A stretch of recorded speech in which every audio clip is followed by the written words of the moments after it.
Yuk jadi bagian dari dakwah kami. Dukung operasional dakwah dan sosial kami, raih pahala amal jariah yang terus mengalir sampai hari kiamat.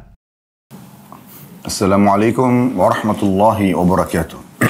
Alhamdulillah, wassalatu wassalamu ala rasulillah. Segala puji dan puja kehadirat Allah subhanahu wa ta'ala, juga salawat dan taslim kepada Nabi besar Muhammad sallallahu alaihi wa ala alihi wa sahbihi wasallam. Di awal pertemuan seperti biasa kita memohon kepada Allah subhanahu wa ta'ala semoga seluruh amal-amal soleh yang pernah kita kerjakan, yang sedang kita kerjakan, yang akan kita kerjakan sampai menjelang ajal datang nanti diterima dengan pahala yang sempurna. Dan semoga seluruh kesalahan, kekhilafan, dosa-dosa dan maksiat yang pernah kita lakukan dimaafkan oleh Allah subhanahu wa ta'ala dengan kemahamurahannya, serta diganti menjadi pahala. Dan semoga Allah subhanahu wa ta'ala memberkahi sisa umur kita semuanya dan selalu berada di atas iman, ilmu dan amal saleh. Dan semoga Allah subhanahu wa ta'ala menyatukan kita juga semua di surga Firdaus yang tanpa hisab, sebagaimana Allah satukan kita di majlis ilmu ini baik secara live ataupun siaran ulang. Serta kita selalu mendoakan agar negara kita menjadi negara yang aman, tentram, damai, seluruh umat Islam di bawah naungan ukhuwah Islamiyah. Dalam hal ibadah mereka kembali kepada wahyu Al-Quran dan Sunnah sesuai dengan pemahaman para sahabat. Dan juga semoga Allah berikan petunjuk para pemimpin-pemimpin negara kita agar selalu berlaku adil, menjalankan tugas-tugas mereka dengan baik, serta menjadikan itu sebagai tambahan amal saleh buat mereka. Dan semoga Allah juga memaafkan kekhilafan-kekhilafan mereka. Dan semoga Allah menjadikan kita semua masyarakat yang selalu mendukung dengan doa, juga dengan motivasi positif, ya, sehingga terjadilah kerjasama yang baik dan kita menjadi negara yang maju dan juga selalu tentram, damai dan menjadi contoh bagi negara-negara lain. Allahumma amin.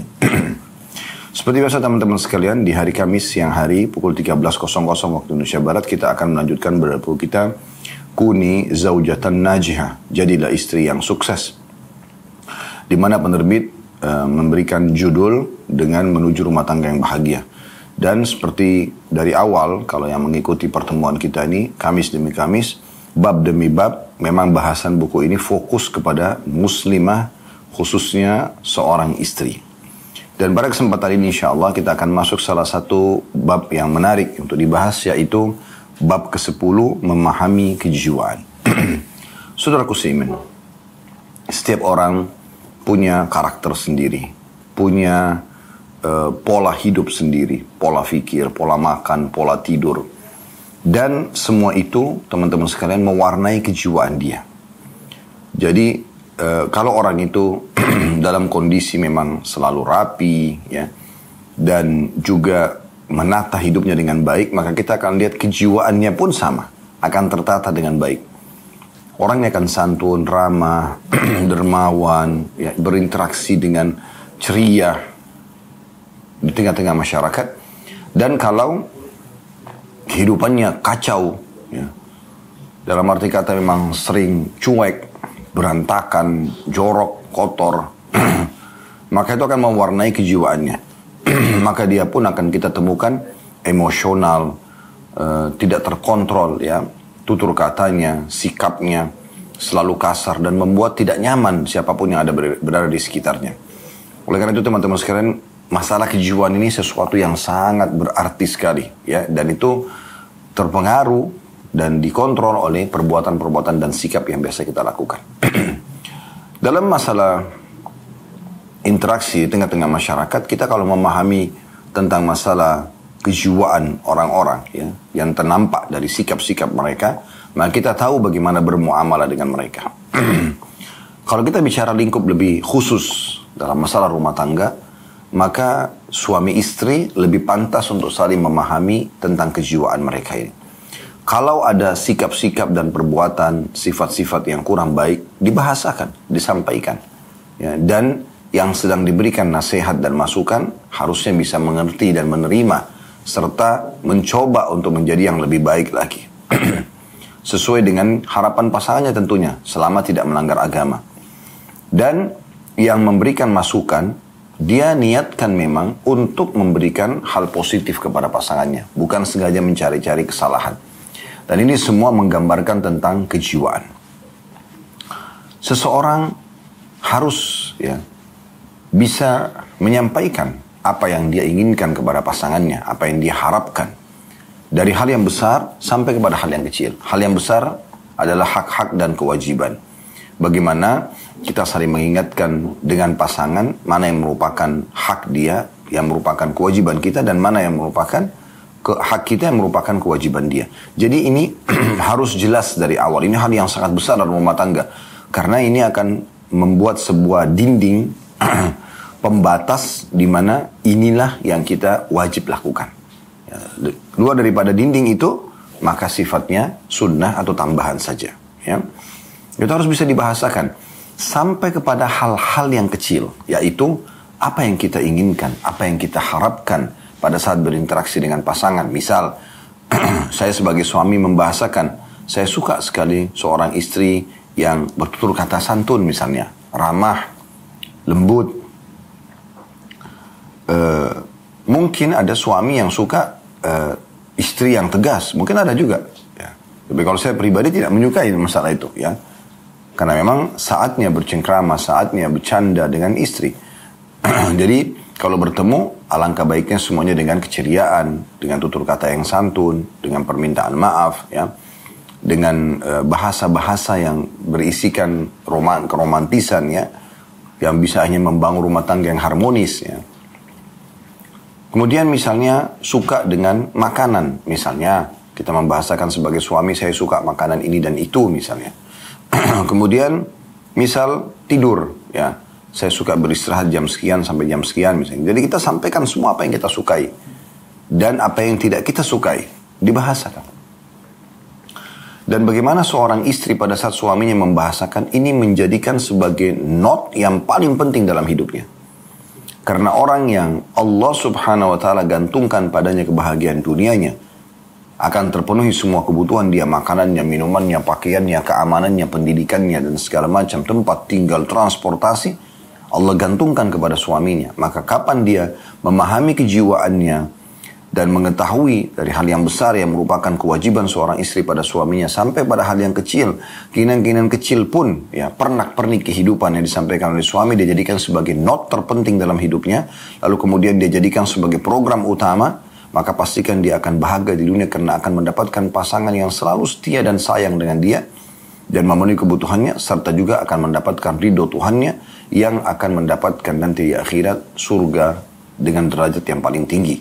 Ingat selalu sabda Nabi SAW, istri manapun atau wanita manapun yang menjaga sholat 5 waktunya, gak disebutin sholat sunnah, berpuasa Ramadannya, tidak disebutkan puasa sunnahnya, dan mentaati serta melayani suaminya dengan baik, dia jadikan program utama setelah ibadah kepada Allah subhanahu wa ta'ala. Ya, setelah sholat, setelah puasa yang wajib-wajib, kemudian dia fokus kepada suaminya, kecuali pada saat dia meninggal, dia boleh pilih dari 8 pintu surga yang mana dia ingin masuk. Ini tiket VIP-mu, wahai muslimah. Terutama kalau engkau sedang berstatus sebagai istri. Oleh karena itu syaitan selalu ingin merusak ini. Agar jangan Anda menjadi seorang istri yang sukses, istri yang bahagia, istri yang terus mengejar ridho Allah di ridho suaminya. Selalu dia jadikan suaminya target utamanya. Kebahagiaan semua digantungkan pada suaminya. Dia bagaimana, ya, merawat dirinya, berhias, ya, menjaga kehormatan kemaluannya pada saat suaminya lagi tidak ada, semuanya untuk suaminya. Dan itulah memang yang diperintahkan dalam syariat Allah subhanahu wa ta'ala. Bukankah itu masuk dalam kandungan umumnya sabda Nabi SAW, kalau seandainya boleh orang sujud kepada selain Allah, aku akan suruh istri sujud pada suaminya. Bukan sujud pada orang tua, tapi sujud pada suami. Padahal suami bukan orang tua kita. Tetapi subhanallah, Allah jadikan memang begitu. Dan ingat selalu perkataan Aisyah radhiyallahu anha. Beliau mengatakan, wahai para wanita, kalau seandainya kalian mengetahui seberapa besar hak suami kalian pada diri kalian, maka niscaya kalian akan mengambil debu-debu telapak kaki suami kalian dan akan letakkan di pipi kalian. Mohon maaf. Berikan yang terbaik untuk meraih urusan duniamu, wahai muslimah, agar dicintai dan dipenuhi kebutuhanmu oleh suamimu, dan juga raih ridho Tuhanmu di akhirat nanti. Ya, dengan masuk dalam surga hanya dengan melayani satu orang laki-laki. Sering kami bahasakan, tidak ada poliandri dalam Islam. Anda tidak perlu punya 2 suami, sibuk mengurus dua-duanya. Beda dengan laki-laki ada poligami. Dia bisa menikah sampai 4 dan dia sibuk membiayai yang ini, yang itu, memenuhi kebutuhan yang ini dan yang itu, serta juga ya memberikan perlindungan dan segala macam yang dibutuhkan. Dia akan tersibukkan dengan itu. Tapi Anda cuma satu orang ini. Apalagi kalau Anda sedang menjalani kehidupan poligami, itu luar biasa kemudahan yang Allah berikan. Karena Anda tidak sendirian. Dengan menghemat banyak sekali waktu. Di saat Anda sendirian, Anda akan sibuk untuk melayani dia. Ya, sepenuh waktu Anda, tapi saat ada istri yang lain maka Anda terbagikan. Anda bisa lebih santai tapi mendapatkan keutamaan yang sama, ya. Maka maksimalkan untuk meraih ridho suami. Karena tidak ada poliandri tadi saya bilang. Cuma satu orang ini Anda berbuat baik dengan dia. Bagaimana Anda mengejar ridho Allah Subhanahu wa taala dan cinta serta kebahagiaan dari seorang laki-laki lawan jenis Anda di dunia yang akan menjadi ayah anak-anak Anda. Ini perlu dibahasakan. Tentu unsur timbal balik terjadi, ya. Misalnya seorang suami juga sama, bisa saja dia menanyakan kepada istrinya apa yang istrinya sukai, gitu kan? Walaupun secara kejiwaan sebenarnya yang perlu membahasakan adalah suami pada istrinya. Dan kalau istri sudah coba memenuhi dan mengenali kejiwaan suaminya, maka jiwa suami akan ikut dengan pola kejiwaan yang diterapkan oleh istrinya. Misalnya, istrinya selalu ramah, santun, selalu mencari kepuasan buat suaminya, bagaimana suaminya bisa puas pada saat bersama dengan dia, maka akan terjadi hal yang unsur timbal balik. Suaminya pun akan selalu merasa merindukannya dan seterusnya. Ya, itu sudah secara otomatis, ya. Sehingga tidak perlu suami secara khusus membahasakannya. Tapi boleh juga seorang suami mempelajari kejiwaan istrinya, ya. Sehingga dia tahu apa yang istrinya suka, apa yang tidak suka, ya. Atau misalnya dia memberikan yang umum wanita sukai, memberikan hadiah yang membahagiakan jiwanya, menyiapkan tempat yang nyaman, kebutuhan makan, minum semuanya tersediakan, tempat tinggal juga, ya, transportasi semampu dia dan seterusnya, maka itu akan membuat terjadi unsur timbal balik. Nah, ini pembukaan dalam masalah bahasan kita memahami kejiwaan. Jadi sangat menarik memang untuk dibahasnya.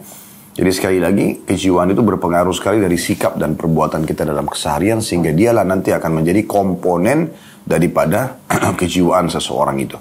Anda biasakan sikap-sikap Anda, sifat-sifat Anda dengan hal positif, maka kejiwaan Anda juga akan positif, tergambarkan itu.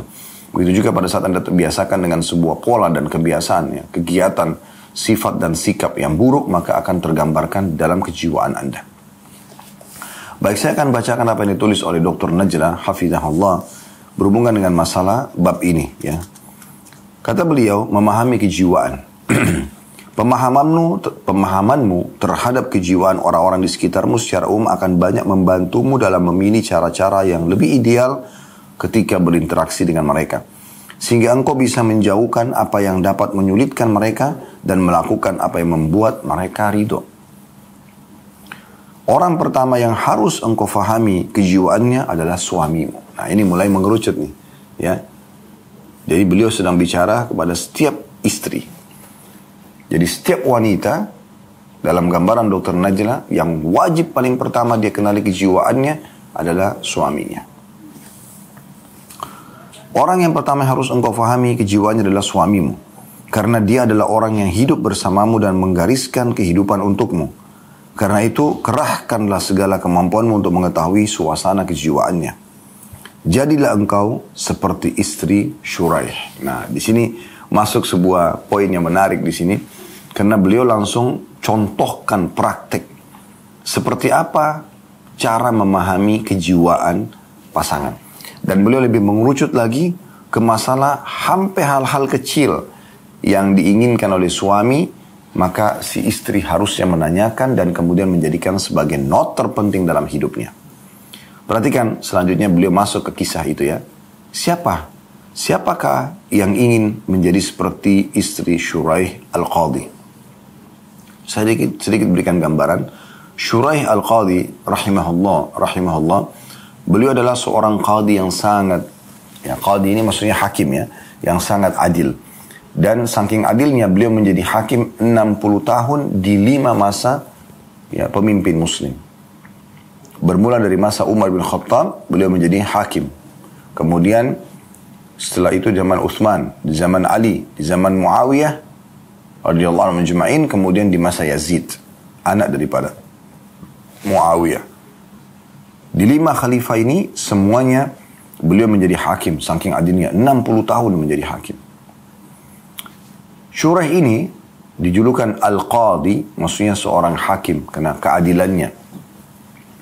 Dia punya kisah unik berhubungan dengan masalah pernikahannya. Dan yang kita ingin sekarang bahas adalah masalah bagaimana seorang istri memahami kejiwaan suaminya. Perhatikan dari kisah ini. Kata beliau, engkau harus berusaha mengenal suamimu sejak malam pertama. Jika engkau sudah mengetahuinya dan memahami kepribadiannya, maka jalan-jalan menjadi mudah untuk engkau tempuh. Jalan-jalan menjadi pendek dan engkau mendapatkan kebahagiaan atau dalam mendapatkan kebahagiaan. Jadi maksudnya kalau engkau memahami kejiwaan suamimu, kepribadiannya, maka itu akan memudahkan langkah-langkah setelahnya. Ya. Kata beliau, perhatikanlah kisah perempuan yang cerdas ini. Ini adalah kisah perempuan yang mampu memahami suaminya, lalu hidup bersamanya dengan penuh bahagia, lalu menyenangkan tanpa ada problematika yang merundung kehidupannya. Coba bayangkan, yang paling dikhawatirkan dalam rumah tangga adalah problematika yang terjadi. Ini kenapa? Karena tidak memahami kejiwaan pasangan, kejiwaan suami secara khusus di sini. Sehingga akhirnya seringkali istrinya menjadi pembangkang, istrinya selalu melakukan perbuatan yang tidak disukai oleh suaminya, apalagi kalau dia keras hatinya. Ya, sulit untuk diberikan masukan. Setiap kali diberikan masukan malah yang terjadi penolakan. Ya. Suaminya membahasakan tentang bau badan, tersinggung. Suaminya membahasakan tentang bau nafas, bau mulut, tersinggung. Susah. Jadi akhirnya tidak bisa dia masuk dalam kehidupan suaminya. Yang terjadi adalah, sudahlah saya begini, masa nggak bisa terima? Nah, contoh. Maka jadi masalah nih, problematika rumah tangga banyak terjadi dalam masalah itu. Akhirnya suaminya terpaksa hidup dengan dia dalam kondisi tertekan. Karena terfikirlah dia untuk menceraikan atau dia menikah dengan perempuan lain. Atau bahkan kalau dia tidak beriman, dia berzina. Ya. Dia datangi wanita-wanita penghibur di luar sana yang memang menjadikan itu sebagai profesinya. Tutur katanya santun, manja, ramah. Ya, selalu saja mencari bagaimana konsumennya ya, puas. Dan sering saya bahasakan harusnya ini terjadi pada setiap istri pada suami gitu kan. Tapi subhanallah sebagian orang tidak menjadikan ini sebagai program hidupnya, padahal ini bagian daripada syariat Allah subhanahu wa ta'ala. Bahkan bisa kita kerucutkan, kita bahasakan bahwasanya kalau seseorang wanita sudah menjadi status istri, maka hidupnya semuanya untuk suaminya. Dengan itu dia akan dapat ridho dunia, ya. Maksudnya ridho suaminya di sini, dia akan bahagia di dunia dan juga dia akan mendapatkan ridho Tuhannya nanti dengan balasan surga di akhirat sana. Kita perhatikan bagaimana sih kisah wanita cerdas yang dipuji oleh Dr. Najla ini yang menikah dengan Syuraih Al-Qadi. Beliau mengatakan ia menikah dengan perempuan dari Bani Tamim. Al-Qadi Syuraih bercerita, ketika aku menikah dengan Zainab binti Hudair. Jadi ini nama istrinya, ya dari suku Tamim. Aku berkata dalam hatiku, aku menikah dengan wanita Arab yang paling kasar dan yang paling tidak ramah dalam kurung, dan aku teringat akan wanita-wanita Bani Tamim yang keras hatinya. Maksudnya, beliau pada saat itu melamar seorang wanita dari Bani Tamim, dan Bani Tamim terkenal ya pada saat itu ya, itu tidak pukul rata sampai sekarang. Nah, sampai sekarang mereka masih punya keturunan. Tapi pada saat itu terkenal sekali Bani Tamim, wanitanya kasar-kasar. Cuma beliau Allah mudahkan untuk mendapatkan seorang wanita dari Bani Tamim. Dan nanti kita ambil pelajaran, ternyata walaupun tersebar sebuah informasi negatif tentang satu suku, satu keluarga, tidak bisa kita pukul rata. Karena itu mungkin globalnya sifat yang ada di keluarga itu atau di suku itu. Tapi belum tentu semuanya sama. Belum tentu semuanya sama. Di sini Al-Qadi Syuraih bercerita, ketika aku menikah dengan Zainab binti Hudair, aku berkata dalam hatiku, aku menikah dengan wanita Arab yang paling kasar dan paling tidak ramah. Dan aku teringat akan wanita-wanita Tamim yang keras hatinya. Tentu ini berarti bukan semuanya orang Arab begitu, tapi ada sebagian suku terkenal. Sebagaimana juga di negara kita di Indonesia ada suku-suku, atau di Afrika atau di Eropa ada memang suku-suku terkenal dengan kekerasan mereka. Maksudnya di sini mungkin karakternya ya, bawaannya, mungkin ya bahasa tutur katanya mungkin seperti itu. Ya. Tapi nanti dari kisah ini kita lihat ternyata apa yang tersebar itu tidak semuanya juga benar, gitu kan? Jadi jangan Anda ambil tolak ukur, oh karena suku ini atau keluarga yang terkenal begitu berarti semuanya pukul rata. Tidak, Anda bisa melihat pelajaran dari kisah Shuraih ini. Lalu beliau mengatakan, aku pun berkeinginan untuk menceraikannya. Aku bergumam, aku akan, tanda kutip, aku akan menggaulinya terlebih dahulu. Jika aku menemui apa yang aku sukai, maka aku lanjutkan. Dan jika tidak, maka aku akan menalaknya. Maksudnya, Shuraih Al-Qadhi ditawarkan seorang wanita dari Bani Tamim. Dan dia merasa ini adalah sebuah penawaran positif. Lalu kemudian dia terima, dia melamar wanita tersebut. Tapi karena banyaknya isu tentang hal negatif dari Bani Tamim, maka dia pun akhirnya menceritakan bagaimana pengalaman dia. Di awal sekali dia menikah, karena dia sudah terlanjur melamarnya dan dia menikahinya, maka dia mengatakan, saya akan bergaul sama wanita ini. Di saat saya temukan apa yang saya sukai, maksudnya memang yang saya harapkan dari karakter yang baik, santun, seorang istri yang salehah, melayani suami dengan baik, ya, menjadi ibu anak-anak yang baik, maka saya akan pertahankan. Kalau tidak, mungkin saya akan ceraikan. Kemudian kaum wanita Bani Tamim menyerahkan wanita itu. Setelah akad nikah, diantarkan. Ketika telah didudukkan di rumah, aku katakan, wahai fulana, dia berbicara dengan istrinya, sunnahnya jika perempuan menemui laki-laki atau suaminya, maka suami melaksanakan sholat 2 rakaat. Begitu juga dengan istri. Lalu aku pun, kata Shuraih, mengerjakan sholat 2 rakaat. Setelah itu aku menoleh ke belakang, ternyata ia sholat di belakangku. Jadi ini penilaian pertama si suami. Karena suami ini seorang hakim muslim yang sangat saleh, terkenal seorang tabi'in yang sangat saleh. Bahkan Shuraih ini dikenal dengan tabi'in besar. Karena dia hidup di masa Nabi Muhammad SAW, hanya karena tidak ketemu dengan Nabi maka tidak dikategorikan sahabat. Andai saja dia sempat lihat Nabi sesaat saja, maka julukan dia bukan tabi'in, tapi julukannya menjadi sahabat. Ya, karena orang ini sangat soleh. Karena kesolehannya, jadi dia suka kalau istrinya juga solehah. Di antara tolongan adalah sholat. Di saat suaminya lagi sholat malam, dia ikut misalnya. Atau di saat misalnya suaminya mau sholat mungkin ya, atau lagi tertidur, dia coba ingatkan dengan santun dan ramah. Misal, atau dia ingatkan mau bangun jam berapa misalnya, atau apalah ya, yang kira-kira bisa membantu dan mendukung suami. Nah di sini Shuraih pada saat sudah mengatakan dia ingin melihat istrinya, dia ingin mengujinya, ya. Sunnahnya kalau laki-laki ketemu sama istrinya atau istri ketemu sama suaminya, maka si suami sholat. Begitu juga dengan istrinya, sholat 2 rakaat, ya, diniatkan nafilah tambahan, pendekatan diri kepada Allah Subhanahu Wa Taala. Mohon maaf. Lalu kemudian Shuraih sholat tanpa mengajak istrinya. Dia cuma membahasakan sunnahnya istri sama suami sholat.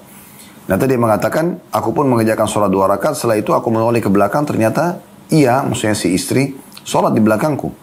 Ketika aku selesai sholat, beberapa budak perempuannya datang kepadaku lalu mengambil pakaianku dan memakaikan padaku gaun yang sudah diberi warna dengan za'faran. Maksudnya akhirnya karena mau malam pertama, maka biasanya tradisi pada saat itu si mempelai laki-laki pun diberikan baju yang khusus buat dia, gitu, kayak baju tidur ya, yang sudah dibubuhi minyak wangi.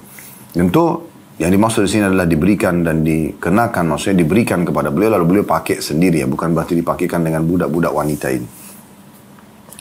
Ketika rumah sudah kosong, aku mendekatinya lalu menjulurkan tanganku ke arahnya. Nah ini mulai masuk lebih dalam nih. Ya, bagaimana mengenali kejiwaan suami dari seorang wanita yang akhirnya dipuji oleh Shuraih. Yang tadinya Shuraih khawatir ini termasuk wanita yang buruk. Gitu kan.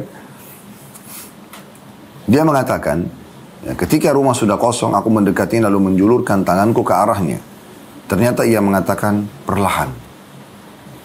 Sebentar. Ya. Dengan santun, dengan ramah. Aku berkata dalam hatiku, salah satu musibah telah menimpahku. Maksudnya, kok bisa istri mau disentuh, tapi dia malah nahan, gitu kan. Kemudian ia memuji Allah dan bersalawat kepada Nabi SAW. Maksudnya tiba-tiba wanita ini mengatakan, Alhamdulillah, wassalatu wassalamu ala Rasulillah. Berarti penolakannya bukan karena tidak mau disentuh, tapi ada sesuatu yang dia ingin lakukan. Kenapa dia memuji Allah dan juga membaca salawat pada Nabi SAW.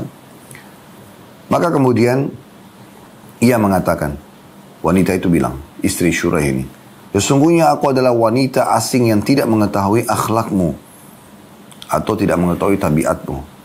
Maka jelaskan kepadaku apa yang engkau sukai agar aku bisa melakukannya, dan apa yang engkau tidak sukai sehingga aku bisa meninggalkannya. Ini penilaian positif pertama, yang kedua dari Shuraih. Tadi penilaian positif pertama adalah istrinya ikut sholat. Ya. Penilaian positif yang kedua, istrinya sebelum disentuh, dia takut salah nanti menjadi seorang istri karena dia sudah tahu surganya, ya, kebahagiaannya ada pada suaminya.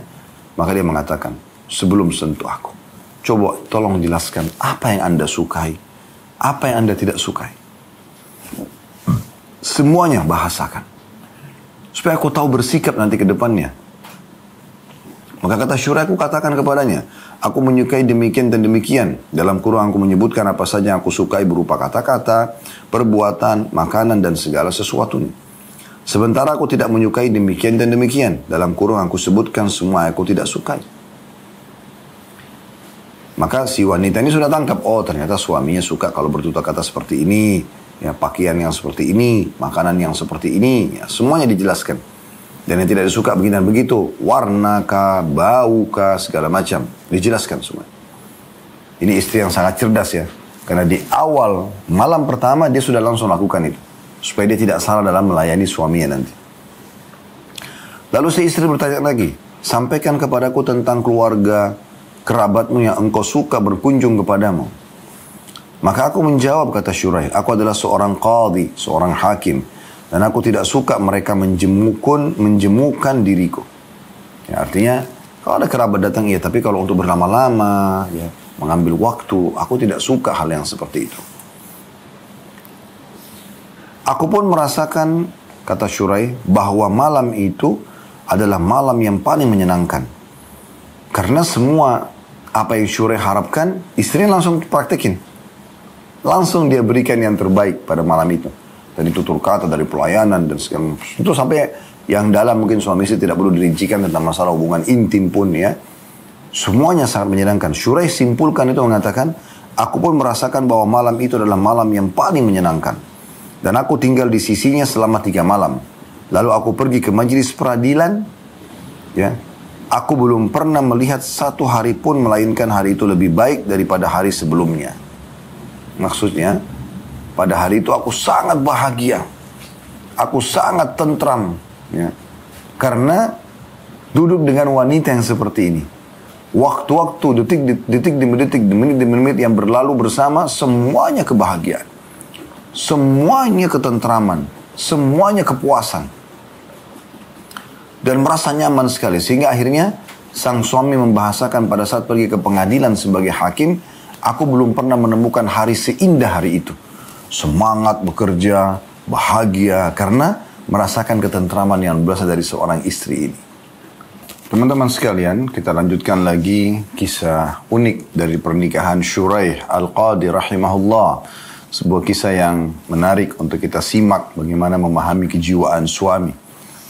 Apa yang dilakukan oleh istri Shuraih di awal menikah, dia memulainya dengan memuji Allah, Alhamdulillah, dan membaca salawat kepada Nabi SAW, wassalatu wassalamu ala Rasulillah, agar mendapatkan keberkahan.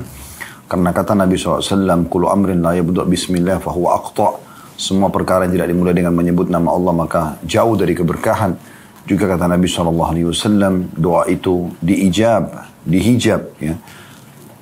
Sampai diucapkannya salawat untukku sallallahu alaihi wasallam. Kemudian baru dia masuk ke tahapan menanyakan yang paling penting. Karena pertanyaan pertama istri adalah berarti yang terpenting yang dia akan berikan kepada suaminya. Tolong sampaikan kepadaku apa yang paling kamu sukai dan apa yang paling kamu tidak sukai. Maka Shuraih dengan bahagia menyampaikan semua apa yang dia sukai dan apa yang dia tidak sukai, dari hal yang kecil sampai hal yang besar.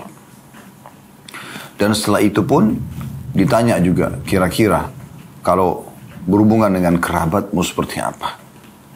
Maka beliau mengatakan, saya tentu berinteraksi sama kerabat saya karena itu bagian daripada agama.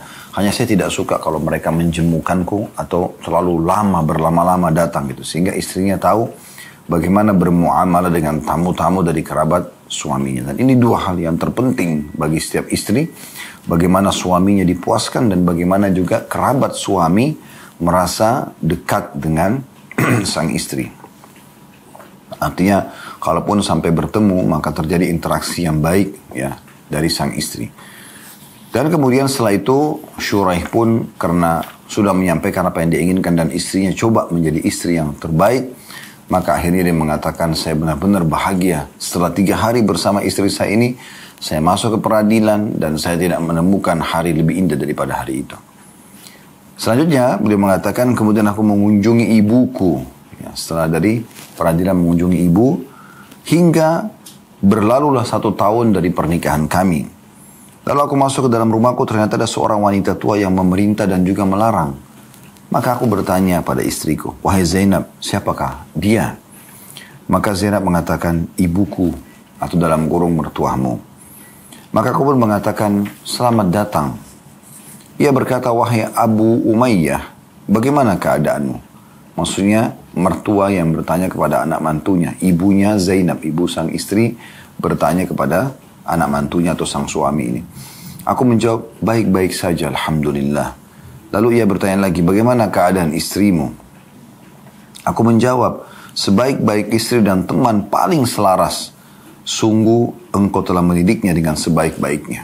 Nah, sampai di sini berarti ada pelajaran juga penting untuk kita ambil. Bagaimana pentingnya seorang ibu berperan dalam mendidik anaknya. Bagaimana dia atau posisi sebagai orang tua mengajarkan kepada anaknya hal yang positif. Terutama bagaimana melayani suami dengan baik. Saya pernah kedatangan satu keluarga, subhanallah. Saya tidak perlu sebutkan siapa nama mereka, dari kota mana, intinya datang gitu. Tapi ada satu hal yang menarik gitu. Pada saat sang ibu dan ayah duduk bersama kami dengan anak-anak perempuan mereka, kemudian tiba-tiba sang ibu mengatakan, saya berharap anak-anak saya nanti tolong didoakan Ustaz agar mendapatkan suami-suami yang baik. Dan saya sudah menjadikan program utama saya mendidik mereka agar bagaimana menjadi istri yang baik dalam melayani suaminya. Itu bahasanya. Jadi pendidikan pertama sang ibu ini adalah bagaimana anak-anak perempuannya dididik untuk menjadi istri yang baik. Sampai dirincikan. Sampai saya mengajarkan bagaimana masak dan mereka semua bisa masak dengan bagus. Bagaimana menata rumah. Sampai pada hal memijit suaminya pun. Ini di depan suaminya dia bicara. Mereka sudah berumur suami istri ini. Kan umurnya sudah di atas 60 tahunan. Tapi anak-anaknya ada berapa orang gitu yang sudah masuk pada usia ya layak untuk menikah. Sehingga akhirnya bahasa-bahasa ini subhanallah saya mengambil sebuah benang merah dan pelajaran gitu. Kalau setiap ibu begini programnya, bagaimana dia mendidik anak-anak gadisnya agar bisa menjadi seorang istri yang salihah. Itulah kesuksesan yang sebenarnya. Saya tidak melihat sama sekali kesuksesan pada wanita itu kalau dia menjadi wanita karir, bertitel tinggi, bertitel banyak, ya, kemudian jabatan tinggi, seorang pengusaha, itu hak individual, ya. Tapi saya pribadi tidak melihat itu kesuksesan. Itu adalah hal yang biasa saja. Semua orang bisa lakukan. Tapi untuk menjadi seorang istri yang luar biasa, istri yang sukses, yang selalu targetnya menata rumahnya dengan rapi, membahagiakan suaminya pada saat lagi bersamanya, mendidik anak-anaknya dengan baik, ini kesuksesan yang sebenarnya. Ya. Walaupun dia tidak punya ijazah akademik, tapi di saat dia selalu dirindukan oleh suaminya, selalu juga dibutuhkan oleh anak-anaknya, rumahnya selalu nyaman kalau kita masuk bertamu, karena bersihnya, rapinya, dapurnya bersih, meja makannya bersih, makanannya juga bagus dan rapi. Dirinya pun sendiri selalu bersih, yang ada adalah suaminya, bagaimana apa yang suaminya titahkan dan peraturkan, letakkan sebagai peraturan di rumah dipatuhi.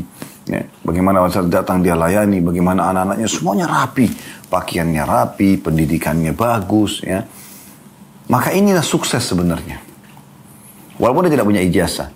Kalau ada orang ijazahnya S3, doktor misalnya, profesor kalau perlu seorang wanita, perusahaannya banyak, hartanya melimpah, tapi kita temukan suaminya tidak bahagia, karena merasa dia sibuk dengan alamnya sendiri. Anak-anaknya juga kalau ditanya tentang ibunya, ya ibu sibuk. Tidak ada waktu buat anak-anaknya.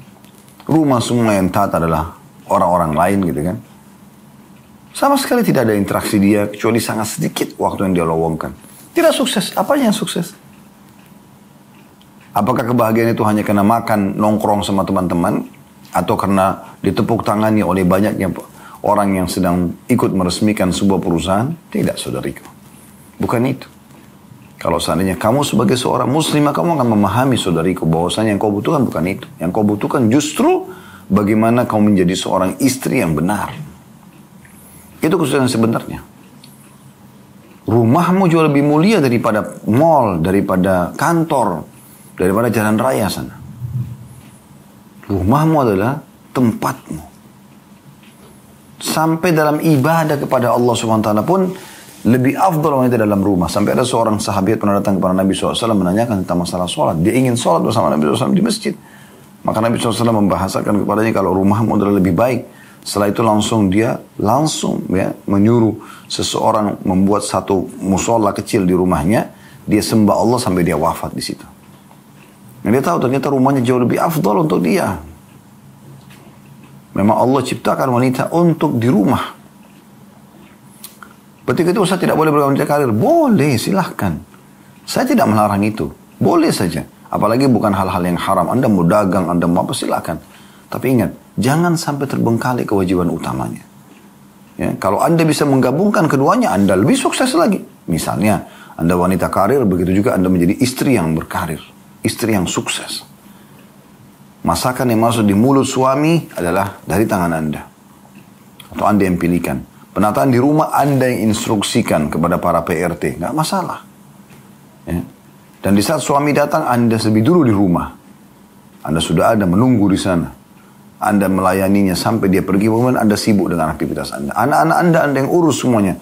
Sebelum pergi sekolah sampai pergi sekolah. Setelah Anda lowong baru Anda aktivitas.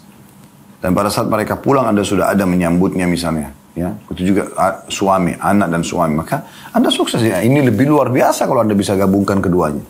Gitu kan. Jadi kalau kita mungkin level terbaik adalah istri yang bisa menggabungkan. Kalau dia pun punya karir dengan bagaimana dia menjadi istri yang paling baik dan ibu yang paling baik. Kemudian yang kedua adalah istri yang sibuk. Yang paling aman dia sibuk dengan kegiatan kewajiban dia. Dan tidak sibuk dengan di luar rumah. Nah yang buruk adalah justru sibuk di luar dan meninggalkan kewajibannya. Ada orang yang lebih parah daripada itu. Di luar gak ada kesibukan, di rumah juga bengkalaikan gitu. Gak ada kerjaan, pengangguran. Tapi rumahnya berantakan, dirinya berantakan, kasar sama suami, kasar sama anak-anak. Ini na'udzubillah wanita yang buruk, bahkan tidak layak hidup bersama dia. Nah, ada orang wanita begitu ya. Yang ada hanya keburukan saja. Lisannya tajam, penampilannya berantakan, rumahnya juga kotor. Sama suami gak baik, sama anak-anak gak baik. Ini sudah kacau balau semuanya. Kemudian kita lanjutkan pembicaraan antara mertua Syuraih dengan Syuraih rahimahumullah semuanya. Setelah istri mengatakan bagaimana keadaan istrimu, mertuanya mengatakan ya. Lalu Syuraih mengatakan, aku menjawab sebaik-baik istri dan teman paling selaras. Maksudnya sejalan dengan aku. Apa aku inginkan mereka dia jalankan semua. Sungguh engkau telah mendidiknya dengan sebaik-baiknya. Kata mertuanya, ia mengatakan, wanita tidak akan berubah menjadi lebih buruk keadaannya dalam dua kondisi. Jika dimuliakan di sisi suaminya dan jika telah melahirkan anaknya. Jadi wanita tidak akan berubah menjadi lebih buruk keadaannya dalam dua kondisi. Jika dimuliakan di sisi suaminya dan jika telah melahirkan anaknya. Jadi maksudnya kalau wanita yang seperti ini keadaannya, dia baik, akhirnya suaminya muliakan, maka itu yang terbaik bagi si perempuan tadi. Dan dia melahirkan anak, maka ada keturunan buat suaminya. Jika engkau melihat sesuatu yang buruk dari istrimu, maka ingatkan dia. Bahasa sini tanda kutip, cambuklah dia. Ya. Tidak ada sesuatu yang lebih buruk yang ditemui oleh seorang laki-laki di rumahnya melebihi wanita yang menyimpang. Jadi kalau sampai kau temukan sesuatu yang salah, jangan pernah ragu untuk mengingatkan. Nah ini peringatan juga kepada sebagian suami. Ada di antara mereka memang yang tidak mau mengingatkan istrinya. Karena segan, karena takut istrinya tersinggung. Akhirnya berjalan rumah tangga itu dalam kondisi tidak enak. Kenapa? Kenapa nggak dibuat rumah tangga itu nyaman? Ya, sampaikan semua keinginan Anda, bahasakan baik-baik dan bantu istri supaya bisa merealisasikan itu. Dan Anda sebagai muslimah, sebagai istri, kenapa Anda tidak mau jalankan? Kenapa tidak mengejar ridho suami? Kenapa tidak mengejar surga dari suami tersebut? Satu orang saja laki-laki ini. Pada saat Anda meninggal dan dia ridho, kata Nabi SAW, istri manapun yang meninggal, suaminya ridho, merasa kehilangan, kecuali diamin baginya masuk surga. Kunci surga, VIP untuk masuk dalam surga. Kenapa disia-siakan ini? Sayang sekali. Ya. Maka perhatikan baik-baik wahai muslimah. Ini hal yang sangat mahal. Gitu kan? Juga dengan para suami sampaikan, bahasakan. Ya. Walaupun secara umum saya perlu bahasakan, setiap suami pasti teman-teman sekalian itu menyampaikan apa yang dia inginkan. Cuma terkadang dia tidak mengulanginya lagi di saat memang si istri sudah susah untuk diberikan masukan. Dia tidak mau menerima masukan, sering tersinggung, maka suaminya akhirnya tidak mau lagi membahasakan dan tidak mau juga namanya rusak dengan bercerai, maka akhirnya dia bertahan dalam kondisi tidak tenang. Lalu rumah tangga apa yang diharapkan dari seperti ini?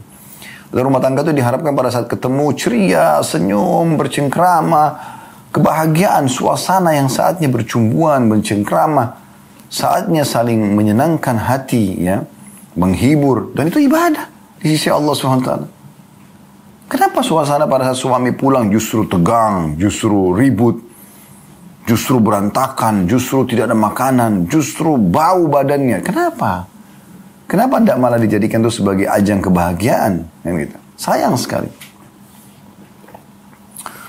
Lalu Shuraih atau mertua yang tetap melanjutkan mengatakan, saya ulangi tadi perkataan mertuanya, wanita tidak akan berubah menjadi lebih buruk keadaannya dalam dua kondisi. Jika dimuliakan di sisi suami dan juga jika melahirkan anak. Jika engkau melihat sesuatu yang buruk dari suami, maka cambuklah ia. Tidak ada sesuatu yang lebih buruk yang ditemui oleh seorang laki-laki di rumahnya melebihi wanita yang menyimpang. Jadi kalau sudah ada wanita yang menyimpang, tidak mau dengar suaminya, berantakan, tutur katanya kotor, badannya kotor, bau, rumahnya berantakan, masakannya dingin dan segala macam. Udah, nggak layak jadi istri udah. Dan jangan heran, jangan salahin orang kalau Anda ditinggalkan. Ya. Shuraih berkata, mertuaku datang kepada kami 1 kali setiap tahun, kemudian pulang setelah bertanya kepadaku, kapan engkau suka kerabat istrimu berkunjung kepadamu? Aku menjawab, sesuka mereka. Jadi mertua di sini tidak perlu banyak-banyak atau sering datang. Ya. Sering berkunjung. Kecuali kalau satu rumah itu beda. Ya. Dan akhirnya terjadilah adaptasi misalnya bersama-sama dengan anak mantu itu tidak ada masalah. Tapi kalau beda rumah, ya udah. Kunjungan tidak perlu terlalu sering. Ya. Khawatir nanti mencampuri urusan rumah tangga anaknya gitu kan. Tentu ada sebagian mertua, ya, orang tua yang Masya Allah, dia berbaur dengan anaknya, dia berbaur dengan anak mantunya. Maka itu kebahagiaan yang meliputi mereka semua. Mungkin si anak mantu juga malah tidak mau pisah dengan mertuanya gitu kan. Tapi ada sebagian mertua tidak, memang karakter bawaannya dia suka mencampuri semuanya, mengatur semuanya, sampai akhirnya dia memaksakan pola dia kepada anak perempuannya. Belum tentu disukai oleh suaminya, gitu kan. Bahkan ada yang tidak disukai oleh suami dia, si mertua ini, lalu dia paksakan untuk anaknya juga terapkan. Dan dia paksakan pola dia juga kepada anaknya. Nah ini keliru. Ya. Maka karena bahagianya Shuraih ditanya oleh mertuanya, kalau seandainya, ya pada saat dia mau pulang, ada kerabat istrimu mau datang, waktu kapan kamu suka dia datang? Maka karena bahagia dia mengatakan sesukanya. Wadah temukan suami selalu mengatakan, ya nggak apa-apa, oke. Berarti itu dia bahagia. Ya. Tapi di saat dia malah menghardik, malah menyalahkan, berarti sesuatu tidak disukai. Jangan dilakukan. Ya. Lalu kata Shuraih, aku tinggal bersama istriku selama 20 tahun. Aku tidak pernah mencelanya sedikit pun dan tidak pernah marah terhadapnya sama sekali. Kenapa kira-kira? Karena istrinya nggak buat yang salah. Istrinya tidak menyakiti suaminya. Yang ada cuma kebahagiaan. Yang ada, iya. Yang ada pelayanan maksimal. Bayangkan, 20 tahun berumah tangga kata Shuraih. Ya, bahasa dia, saya atau aku tidak pernah mencelanya sedikit pun. Tidak ada yang salah dari dia. Setiap mataku memandang pasti yang membahagiakan. Setiap yang aku ucapkan pasti dipatuhi. Semua yang diberikan pelayanan yang terbaik. Karena sang istri menjadikan itu sebagai target utama yang tadi saya bilang. Ya. Aku tinggal bersama istriku selama 20 tahun. Aku tidak pernah mencelanya sedikit pun. Dan tidak pernah marah terhadapnya sama sekali. Karena tidak ada sesuatu yang memicu untuk marah. Perlu anda garis bawah ya saudari kaum muslimah. Kami sebagai laki-laki tidak suka marah. Tidak suka marah sebenarnya. Ya. Kecuali ada pemicu di situ. Sudah diingatkan tidak mau dengar, maka pemicu ini akan membuat orang marah. Orang kalau masih normal tidak ada marah tanpa sebab kan? Mustahil. Tapi marah itu muncul karena adanya sikap-sikap. Dan Anda punya banyak waktu di rumah. Waktu-waktu lowong itu gunakan untuk meningkatkan skill dan keterampilan Anda sebagai seorang istri. Gitu kan? Itu penting. Kemudian kata beliau, Dr. Najlah mengatakan, kesimpulan yang bisa kita ambil dari kisah ini adalah bahwa pemahaman istri mengenai kondisi suaminya akan mengilustrasikan langkah yang jelas yang harus ia tempuh ketika berinteraksi dengannya. Ia mengetahui apa yang disukai suaminya, lalu melaksanakannya dan menjauhi apa yang tidak disukainya. Seorang perempuan mungkin tidak akan merenung seorang perempuan mungkin akan merenung sambil berkata, jika aku mengetahui akhlak yang buruk dalam diri suamiku, bagaimana aku bisa berinteraksi dengannya? Baik, ini nanti akan masuk ke bahasan kita yang akan datang ya. Sekarang, bagaimana kalau menemukan suami yang punya karakter-karakter justru bukan yang seperti diharapkan. Seperti nanti ada bahasan ke depannya insya Allah, bagaimana berinteraksi dengan suami yang sangat pencemburu. Ada juga bagaimana berinteraksi nanti dengan suami yang kikir. Ada juga bahasan ke depannya nanti bagaimana menghadapi suami yang temperamental. Ya. Ini insya Allah nanti akan ada bab-bab bahasan khusus yang akan kita bedah satu persatu ke depannya insya Allah.